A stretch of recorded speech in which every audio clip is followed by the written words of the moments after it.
welcome to the Narikaa Talk Show. Let's learn together and grow. So it is a moment of extreme pleasure to welcome a very acclaimed doctor, Dr. Samar Gupta, who is present with us to answer some of the very interesting questions regarding our today's topic, which is uterine endometrial cancer. I know there must be so many queries about this topic. So doctor, before we jump into the further questions, would you please like to share something about yourself? Thank you for having me on this show. I'm Dr. Samar Gupta and I'm a specialist in gynecological cancer surgery. So I did my training in Mumbai totally from GS Medical College and my MD from JJ, after which I did spend about 2 years in UK training myself further. And then I was associated with the Tata Memorial Hospital for almost 6 years, which included a fellowship in gynecological cancer surgery. And then for the last 12 to 13 years, I've been doing private practice, trying to help women with gynecological cancers in Mumbai as well as in Raipur and Jaipur. That's something very impressive, doctor. So doctor, what was that moment in your life when you decided to become a doctor? Well, I come from a long line of doctors in the family. My parents were doctors, my grandfather was a doctor. So realistically, when I was very young, I didn't know anything other than medicine, and I did find it very interesting because I used to see my father go to work every day. So maybe it was back then when I was very young, 13, 14, that I decided that I think I should become a doctor. Okay. So doctor, moving on to our further question. So my very first question from you is, what is uterine cancer? So let's look at it this way. All women have a uterus. Uterus is the organ that actually holds the baby when they are pregnant. And cancer of this organ is known as uterine cancer. Technically, the uterus is made up of two parts. One is the inside lining and the other is the muscle. The cancer of the lining is called as endometrial cancer and the cancer in the muscle is called as a sarcoma. And doctor, what is myometrium? So as I was explaining, the uterus is made up of two parts, the lining, which is the endometrium, and the muscle, the muscle is called as the myometrium. The myometrium is a thick muscle that actually surrounds the uterus, and this is the one that keeps the organ in shape. It is the one that contracts and pushes the blood out during a menstrual period, and also helps to push the baby out during delivery.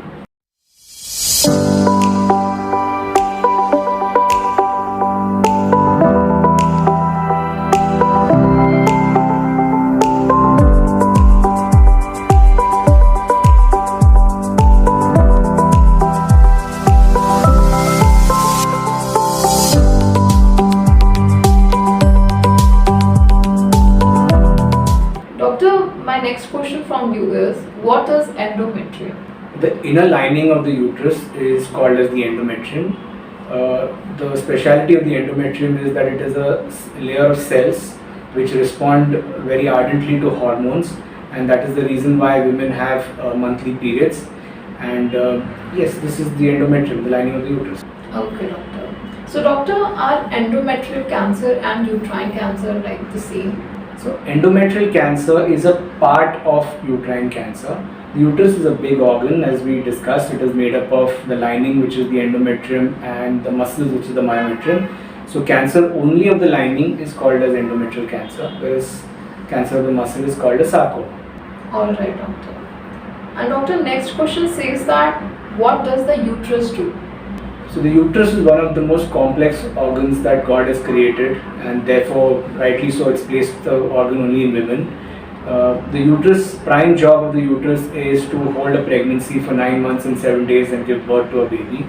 But in order to do that, the uterus has to respond to hormones, and therefore every day that the woman is alive and every month the uterus responds to hormonal changes, preparing the uterus for a pregnancy. So that's the main job of the uterus.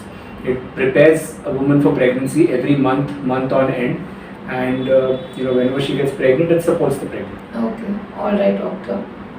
Doctor, what does the endometrium do? So the endometrium, the lining of the uterus, is the one that actually holds a pregnancy when a woman is pregnant, and it is the endometrial cells that surround the pregnancy and create the sac around the baby. And therefore it is this endometrium that is most responsive to hormonal changes that a woman faces during her lifetime.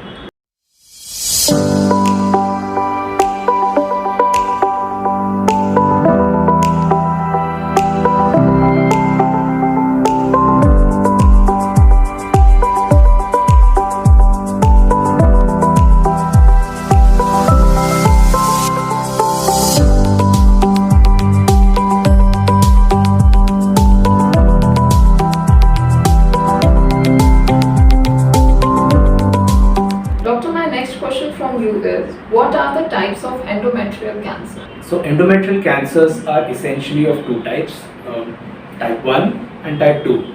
Type 1 are the cancers which are very common.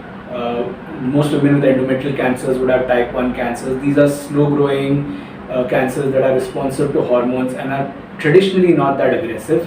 Whereas type 2 cancers are the ones that appear much later in life, usually in women who are 65, 70 plus.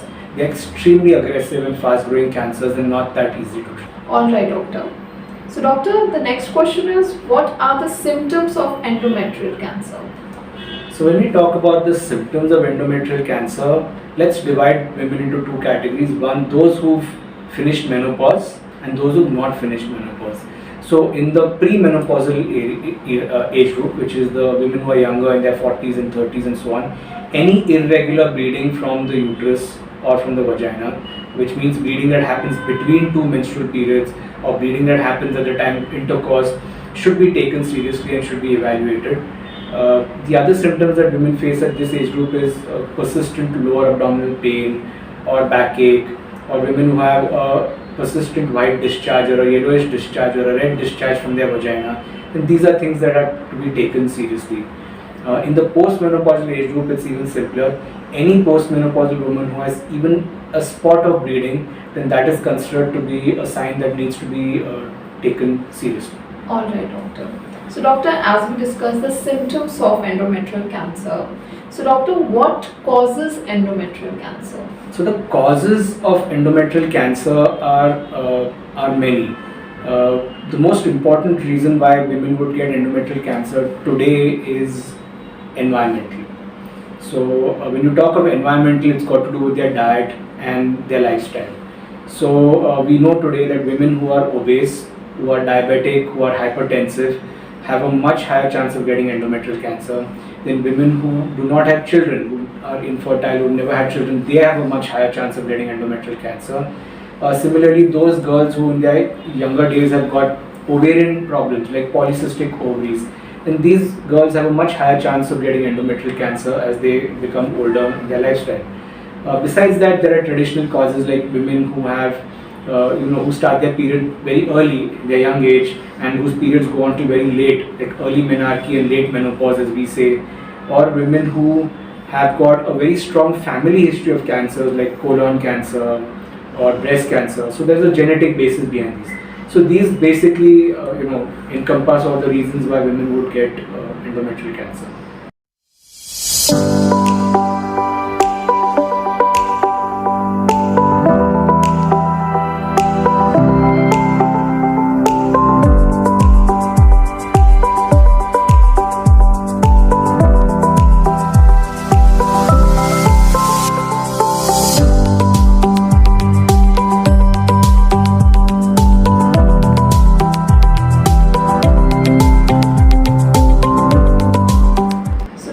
What are the factors that increase the risk of endometrial cancer? So the factors that increase the risk of endometrial cancer, most importantly, are, as we discussed, environment. So it has got to be with their diet and lifestyle. Stress plays an important part in increasing endometrial cancer. Obesity, hypertension and diabetes, as we said. In fact, that is called as syndrome X, and which is a big part of endometrial cancer. Okay. Doctor, my next question is how to diagnose endometrial cancer? So women who present to us or come to our clinic with irregular bleeding, as we discussed earlier, these women, we evaluate them for endometrial cancer. The first test that one does for them actually is an ultrasonography or an ultrasound. More sensitive is what we call as a transvaginal ultrasound, where we look for the thickness of the lining of the uterus, that is the endometrial thickness. You also look for other things in the endometrium like an ulcer or a growth or a tumor or a polyp, and we also look at whether the uterus is enlarged or smaller. So an ultrasound is the very first thing that one does. This is followed by what is called as an endometrial biopsy, where we take a small piece of the thickened lining or the irregular, the abnormal lining, and send it to the lab for studies. This endometrial biopsy can be done via a hysteroscope, which is a telescope that is put inside the uterus from below, or it can be done by the standard procedure which is tried and tested all over the world, called the dilatation and a curettage. There are many such ways, but the basis is that you take a small sample, send it to the lab, and the lab gives us a diagnosis. Once the diagnosis is confirmed, then obviously other tests come into the picture, like the CT scan and the MRI and other blood tests. All right, doctor. So, doctor, this brings us to our next question that says, what else does an endometrial cancer diagnosis show? So, in today's day and age, women who are diagnosed with endometrial cancer, one looks at local and systemic conditions for them. So local conditions could be, one needs to figure out whether she had a history of cancers in her family, in her mother, sisters, or on her father's side. One looks and asks her about a history of colon cancer, rectum cancer in their families, even ovarian and breast cancers. And if that's the case, then one needs to actually advise these women to have a genetic test to determine these conditions. The other thing is, when we diagnose a woman with endometrial cancer, we look at most of the common associated factors. We often check their blood sugars because we realize that these women are often diabetic. We need to see their blood pressure and see whether they are hypertensive. So all of these things can coexist together. So at the end of the day, we are treating a human being and not cancer, diseases separate. So my next question is, what are the treatment options for endometrial cancer? So the treatment options for endometrial cancer essentially are surgically driven. The standard treatment for endometrial cancer would be a surgery to remove the uterus and the ovaries and a lot of other structures around, depending upon the type of cancer. Once this is done, again the laboratory gives us a pathology report based on which we can advise radiation therapy or chemotherapy, immunotherapy or targeted therapy. So these are the various kinds of treatment options that are available. Treatment options also depend upon the age of the patient and her general condition to withstand treatment. So doctor, my next question from you is, what type of uterine cancer surgery will a person need? So surgery for uterine cancer depends primarily upon the age of the patient. If a patient is young, has not yet completed a family, and it's a very early stage cancer, then one can avoid removing the uterus and give other forms of treatment like hormonal therapy. But by and large, most patients with uterine cancer will require a surgery that involves removal of the entire uterus, the fallopian tubes, the ovaries, and the lymph nodes, and sometimes even the omentum, which are organs inside the body to which the cancer can spread. These procedures can be done by the gold standard method, which is open surgery, where one takes a cut on the abdomen and does it. And in today's day and age, we also use minimal access, which is either laparoscopic surgery or robotic surgery to do these procedures. Okay, doctor. And doctor, does a woman need to have her ovaries removed? That's a very interesting question. The traditional thought is that endometrial cancer is hormonally driven and therefore the ovaries need to be removed. But we know today that in younger women with very early stage non-aggressive cancers, one can actually keep the ovaries inside and just remove the uterus. But this decision has to be taken after explaining all the pros and cons to the patient and after doing all the tests to make sure that it's a very early stage, early grade cancer.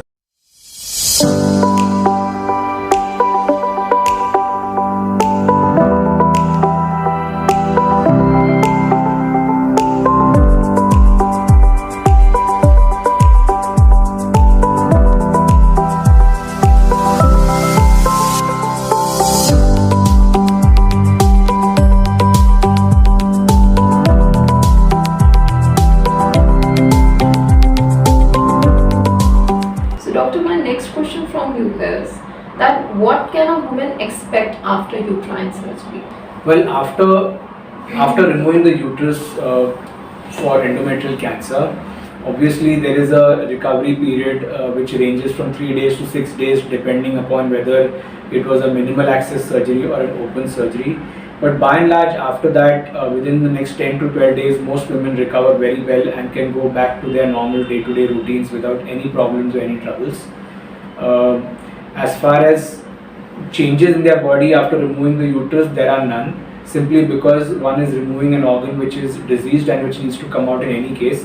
So a lot of women feel much better after this surgery. Okay, doctor. And doctor, how is uterine cancer treated? So treatment of uterine cancer is on similar lines as treatment of endometrial cancer.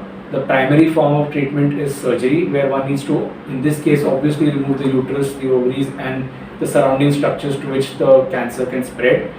and again subject that to laboratory evaluation. Based on what we get in the pathology report, then we decide whether the women would benefit with radiation therapy, chemotherapy, with or without immunotherapy and targeted therapy, which are the new modalities of treatment nowadays. Okay, doctor. So, doctor, can uterine cancer be prevented? Well, yes and no. Uterine cancer can and cannot be prevented. Now, those women who are genetically prone to getting uterine cancer will more or less get uterine cancer at some point of time in their lifetime. The idea is to try and diagnose or identify these women so that they can be treated before the cancer develops. But in most other women, uterine cancer prevention is what we call as lifestyle changing methods. So women who are obese are encouraged to lose weight. Women are encouraged to eat healthy and lead a healthy lifestyle so that they don't become diabetic or hypertensive, and this reduces their chances of getting uterine cancer. But by and large, these are diseases that have no preventive tablet or mechanism.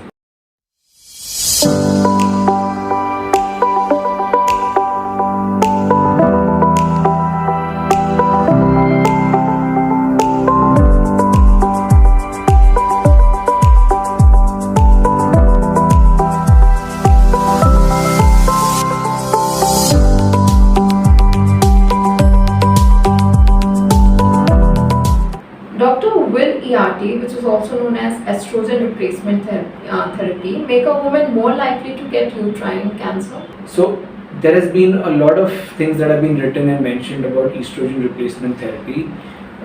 Yes, estrogen replacement therapy does increase the risk of getting uterine cancer, but if estrogen replacement therapy is given in a very monitored fashion with regular supervision from a medical person, then one can actually diagnose changes happening in the uterus very early and treat pre-invasive or pre-cancerous changes that happen in the uterus also. Alright, doctor. Doctor, is there a screening test for uterine cancer? Screening test for uterine cancer, unfortunately there is no proven test that would be able to screen and pick up uterine cancers very early on. But as a routine, what we advise women of all age groups is that whenever they go for their annual check, we ask them to get a pap smear of the cervix done at least once in 3 years. We ask them to get an ultrasound done in the annual check at least once a year, and that can diagnose abnormalities in the uterus and the cervix, which may or may not be cancerous, but at least one would pick up abnormalities and take it from there onwards. But the biggest and the most the thing that will prevent uterine cancer maximally is that any woman who has any symptoms of bleeding from their vagina which is abnormal or not the usual, please don't delay it and go to your doctor as soon as possible. Okay, doctor. Doctor, next question is, what are the stages of endometrial cancer? So when it comes to stages of endometrial cancer, classically there are 4 stages of any cancer, and so with endometrial cancer also. The first stage is when the cancer is limited only to the uterus. The second stage is when it goes beyond the uterus to the lower part of the uterus called the cervix. In the third stage, the cancer actually spreads outside the uterus and involves the ovaries, the fallopian tubes, the lymph nodes.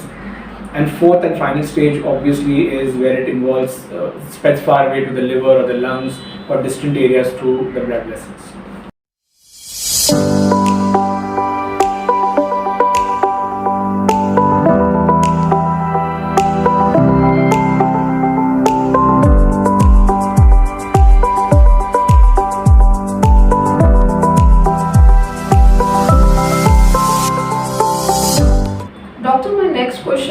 How do we reduce the risk of endometrial cancer? So to reduce the risk of endometrial cancer, the most important point is lifestyle modification, which everyone knows what to do but very few do it. It's very important to get regular exercise, good sleep, healthy eating habits, weight reduction, keep yourself physically fit, under good check, so that if you have diabetes or blood pressure, you treat it often. And I think that's the most important way to prevent endometrial cancer.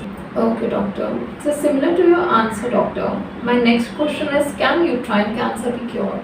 Like any other cancer, even uterine cancer can be cured. However, provided you catch it in the early stages.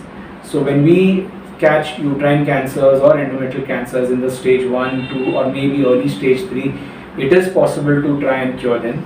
So the idea is to catch them early, only then we can effect a cure. Alright, doctor. And doctor, when should a woman see her healthcare provider? So I would encourage all women to keep a close eye on their bodies because they know it the best. At any point of time, if you feel that the discharge that you will have from the vagina is more or less than usual, or it is smelly, or if you have any bleeding episodes that are irregular, that do not fit in with the regular pattern, then please don't neglect it. Please go to your healthcare provider and ask for a reason for the same. Well, doctor, that was a great response, and we are so glad to have you on a Narikaa Talk Show. So thank you so much for taking out some time out of your busy schedule. So, well, this was all for today's episode. We will meet you in the next episode with another exciting topic. Till then, to all our lovely viewers, stay happy, stay safe, and stay